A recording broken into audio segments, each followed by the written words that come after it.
So this article here, throw the U.S. in a whirlwind. New York Times finds low-key Trump supporters have shared fear.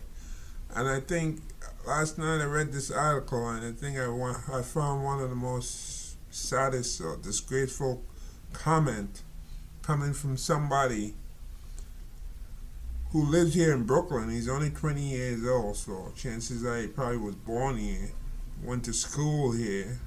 He happens to be a driver. I don't know, a driver of what? Uber? Truck driver? No idea. But anyway, we'll get to his comment in a while. So this article is stating here, President-elect Donald Trump managed a narrow electoral victory in a sharply divided country, and it's unclear exactly what voters brought him in to do. Many voters have cited inflation as their driving factor, but not all of them have. In conversation with a New York Times focus group released on Tuesday, many voters who backed Trump specifically said he has a mandate to remove immigrants from the country. Trump, said Kentucky House Cleaner, right, the Render 66, has been elected to get rid of all these immigrants that have come into major cities and have caused problems. So here's a lady living in Kentucky. We know that none of these migrants are going to Kentucky, that's for sure, in a red state. Nobody's shipping them there, at least not that I'm aware of. But yet she's complaining about the states and cities that they're being shipped to. She added, "My father is from Iceland. He came here. He was in the military. He spent 4 years in the American military. He became a citizen and he worked for it. He didn't sneak in to do it. I have seen a lot of theft and crime, and it revolves around people that are not documented." Yeah, right. As if America isn't full of prison, you know. I think we probably got more people in prison than China does, even though China has like what, maybe about 4 times the population of the United States. Asked if she wants to see mass deportation, she replied, "I really do, because it does throw the United States in a whirlwind." Nicholas, so this is the one here. This is the comment I find sad. Nicholas, a 20-year-old driver from New York, agreed, saying, "Trump was elected to defend the people of our country. Illegal immigration. Now, that is something that does affect me personally. I live in South Brooklyn, where we have the infamous Floyd Bennett Field migrant shelter. And during a snowstorm or a storm last year, right, the migrants were brought to my former alma mater to sleep there for the night. And people could not go to school the next day because we had to house them." Notice he said during a snowstorm or a storm last year. Yeah, I remember that. I remember that because where I was working in a migrant shelter downtown Brooklyn. And I remember that day. And I happened to live close so I could walk home. It wasn't a snowstorm. It was a rainstorm, and the subways were flooded, and Floyd Bennett Field is like all the way south Brooklyn, going to work like Coney Island by the Bell Parkway. And that area is flooded. It gets flooded. And this shelter happens to be in a flood zone. If you didn't pull those people out, they probably were going to drown. That's why they removed them. It wasn't a snowstorm. Yeah. So So he said here, and people could not go to school the next day because we had to house them. So and that was only one day. And by the way, that's his alma mater, right? That's what he said, right? So where we have the infamous, my former alma mater. So he doesn't even go to school there. He was a student there. He's 20 years old. Maybe he graduated at the age of 18. So that's like 2 years ago. So it's not like he was affected personally. He just happened to have gone to school there, and that's the school that they use to house these people. And he's complaining. And by the way, here in New York City where I am, ever since the pandemic, we have remote learning, right? All the students got like a laptop and they can work from home. So if there's a storm or something, disaster, they don't have to show up. Because like when I was going to school in the old days, we used to get a lot of snow sometimes. Yeah, back in those days. So the schools were shut, so you get up early in the morning and then you listen to the radio, and then on the radio will tell you that the school chancellor decided that the schools will be closed. And then you don't go to school because you hear it on the radio, like maybe WCBS or one of those news stations. They say all schools in New York City will be closed due to the storm. Sometimes we used to have blizzard, like 10, 15 inches of snow. Back in those days, we don't really get that anymore, but that's how it used to be. So now, with remote learning, you can be at home and you can still get your class. So what this guy is complaining about, and I'm just saying this because what he's saying is really not true. You see, he wasn't affected because he's not a student, he's a driver. And we have remote learning. Since the pandemic, all the kids have a laptop. And if there's no school, if the schools are closed, or if because of the storm, they can take their classes from home.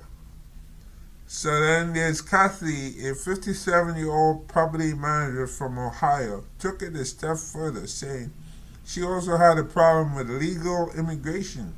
They come here, they get so many benefits. I think we need to move a little bit away from keep talking about the illegals and talking about immigration in general. 8 out of the 13 participants backed Trump's plan for mass deportation, including Dawn, the sole Latina on the panel. Currently, the logistics of how such a plan would work are up in the air, as removing millions of people would be a monumentally challenging task in terms of adjudication, processing, and transportation. Right? Experts have suggested Trump is likely to enlist local sheriffs and volunteers in the process, and his advisors have considered illegally dumping people in countries they have never even visited if their home country wouldn't agree to repatriate them. So let me go right to what this woman said here, saying that Kathy from Ohio, saying that she also had a problem with legal immigration. Let me just say this about legal immigration. With legal immigration, usually you have to sponsor somebody. And the way that's done is if it's a company sponsors somebody in an H-1B visa or what have you, that means the person has a job. So they're going to be working. So they're not going to be getting anything free. Or let's say somebody marries somebody and somebody has children that they're bringing in the country, or so forth, or a fiance, like a fiance visa, and you have to sign documents saying that in case of anything, like you will support this person would not become a burden to the state. See, that's in the immigration law. You can't just bring somebody here like that, right? And then the moment they come into the country, you take them down to the welfare office and have them sign up for food stamp and and some cash. No, it doesn't work that way.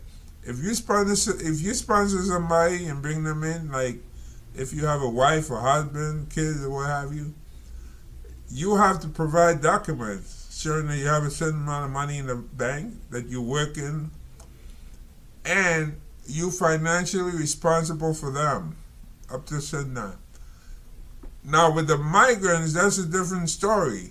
The migrants, people who are coming in here claiming asylum, that goes under international law. This is not the only country where people apply. You see, they go to like England. You see them like in Calais in France, and they're trying to get over the English Channel. They're trying to sneak over, and so forth.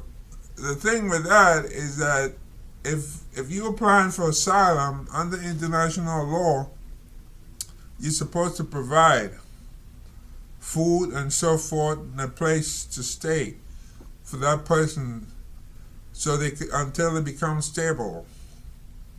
You see, that's how international law works. That a person applying for this is why these people complain and they get free stuff and so forth. But that's how it is. No matter what country it is, it's a person applying for asylum and they have that paper from the Department of Homeland Security.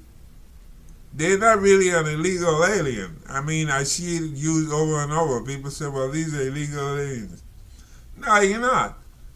If you come in here and you say you want asylum, whether we don't believe them or not, and believe me, I don't believe many of them qualify to be asylum seekers, because it's a very high bar.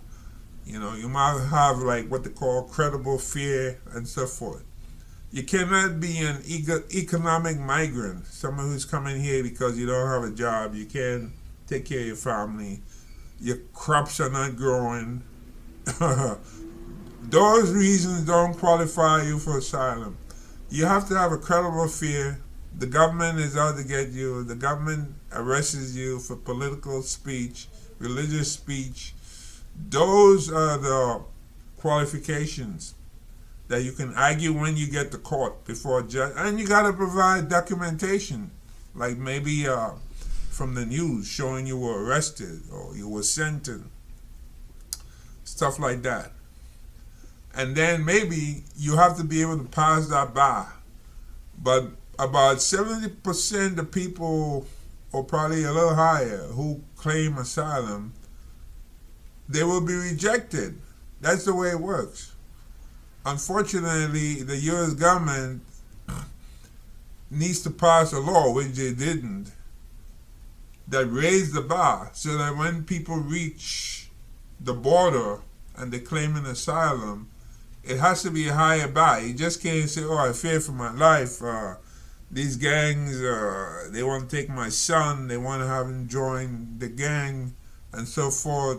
They want him to do these things. They want him steal. They want him kill. So we fear for our lives. We have to run.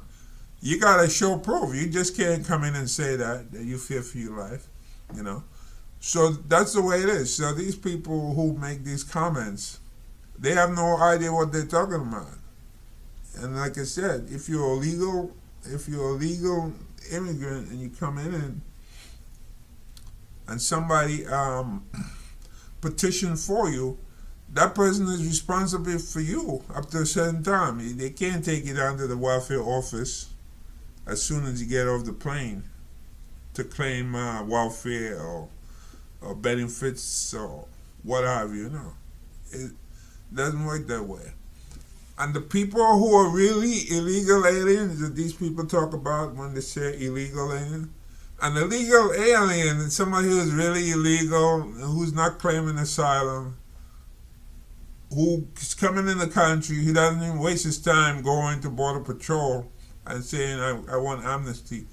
That person comes in, they sneak in, they may be hiding in the back of a truck, hiding in a way station, like in a house somewhere in Arizona, New Mexico, Texas. That person comes in and that person is going to go find a job, whether it's in agriculture, in California, in the San Joaquin Valley, in construction. They're not going to waste their time and go into like a migrant shelter where, by the way, you have to wait 180 days, which is 6 months, right? So you have to apply, when you apply for asylum, before you can get like the right to work, where they issue you a permit to work, you have to wait 180 days. That's 6 months. So you're waiting around 6 months without a job. You're not allowed to work legally. And the reason that was done is to disincentivize people. Disincentivize. So they make it that way so that you don't come in here and you get all this stuff. And so that means you have no job. You see? So that's why in the past, most people who came in an asylum, it's usually people who they have groups here that would help them. Like when I worked at the airport many years ago, there were groups coming in from Russia, for example, a lot of Russian Jews, when it was still the Soviet Union. These were migrants coming in. It wasn't the U.S. government putting them up in a migrant shelter. That's not how it was. It was, they were coming in from Russia, and there were communities like other Russian Jews or so forth who were helping these people. The city of New York didn't have to go out like the mayor, putting the Russian Jews in shelters and so forth, and giving them food. That wasn't how it was. But they were seeking asylum when they came in. So it's very different. But now you have these people crossing the border, and obviously somebody's telling them, well, all you got to do is just say, you fear for your life. And once they say that, the ICE people at the border, the officers, they let them in, Homeland Security, and then they give them a court date to appear in immigration court. So a lot of people are misinformed. But this guy, who's named Nicholas, a 20-year-old driver from New York, who agreed, saying Trump was elected to defend the people of our country. And he has a problem that one night these people stayed. And I remember that day. It was very, very heavy rain. And the rain was so bad. I've never seen something like that. There was rain all in the subway. Some subway lines were not even running. And I was lucky because where I work, I could walk home. Like within half hour, I can walk through the rain. And we probably have more of that kind of stuff coming in. And by the way, this Floyd Bennett Field, it's in the news. It's going to be closed down in 2 months' time. So that should make him happy, I guess.